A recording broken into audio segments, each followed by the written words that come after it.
And now I am joined by Yevhen Fedchenko, the editor-in-chief of StopFake, to talk about recent trends in Russian propaganda. Mr. Fedchenko, greetings and thanks for joining me. Yeah, thanks for inviting me.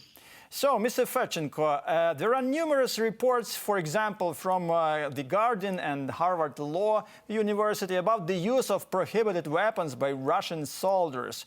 What is the purpose of the Kremlin to accuse Ukraine of what Russia actually does? Is this a try to distract the audience's attention, or it has another purpose?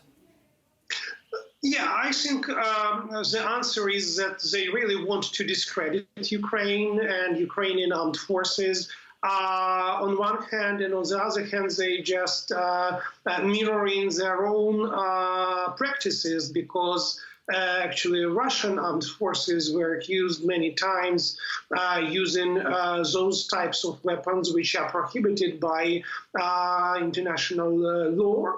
And by accusing Ukraine, they just, as I said, just mirroring what usually is accusations against Russia itself. They want to use any opportunity to discredit Ukrainian armed forces, and also they've been very actively using before the full-scale invasion the concept of Ukraine using either chemical weapon or biological weapon, or even preparing its nuclear weapon as a precondition to start a full-scale invasion of Ukraine. So they just want to use this weapon of mass destruction as a way to disseminate the discourse of fear, to make sure that people globally would perceive Ukraine as a threat, which is what they want to achieve by those tactics. But are Russians successful with doing that? It depends on what regions actually we are talking about. So if we talk about the global north countries, they so far not succeeded much because of very big campaign. Fact-checkers were conducted during years to explain and debunk all those fakes. Also because of the very critical level of perception of Kremlin rhetorics, and just because Kremlin and its disinformation machine is completely discredited and nobody believed them. On the other hand, we have a different situation in the countries of global south, where still we find a lot of audiences who tend to believe, at least partially, in what Kremlin wants to propagate. And this is the region where Ukraine needs to pay a lot of attention and try to talk to local media and local policymakers to explain all those things, and also try to organize campaign that would prove Ukraine's point of view and also debunk Kremlin disinformation in the region. Let's talk a little bit about sowing campaign. What does Russia want to achieve while spreading the news about the allegedly failed sowing campaign in Ukraine?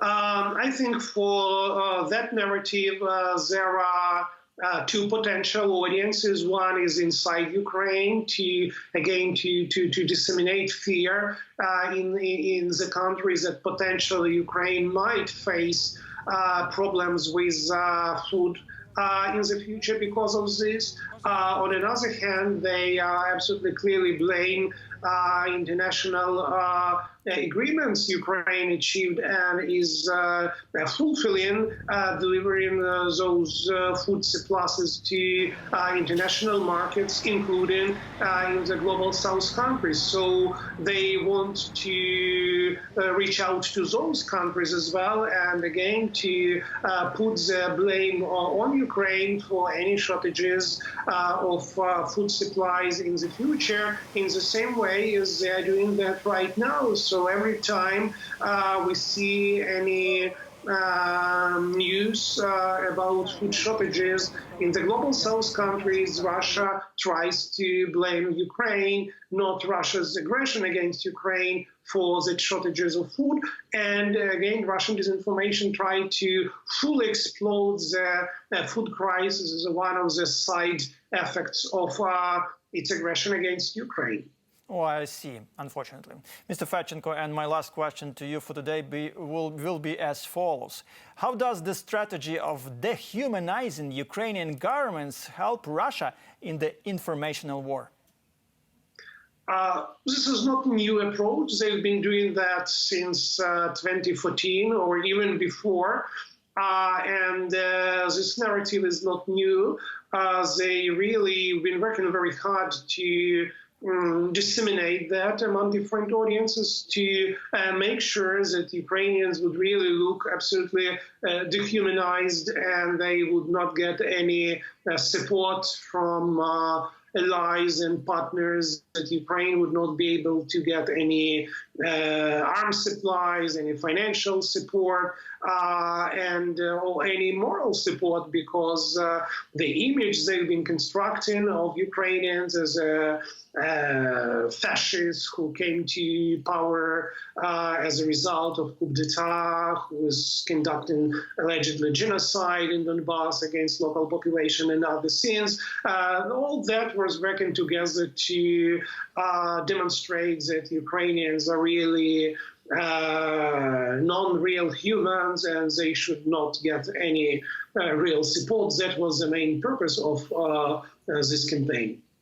Thank you very much, Mr. Fedchenko. Thank you very much for joining me today, and thank you very much for your answers. This was Yevhen Fedchenko, the editor-in-chief of StopFake. We were talking about recent trends in Russian propaganda. Thanks for watching our YouTube channel. Latest news, trends, and analytics on all about Ukraine. Like, share, and subscribe.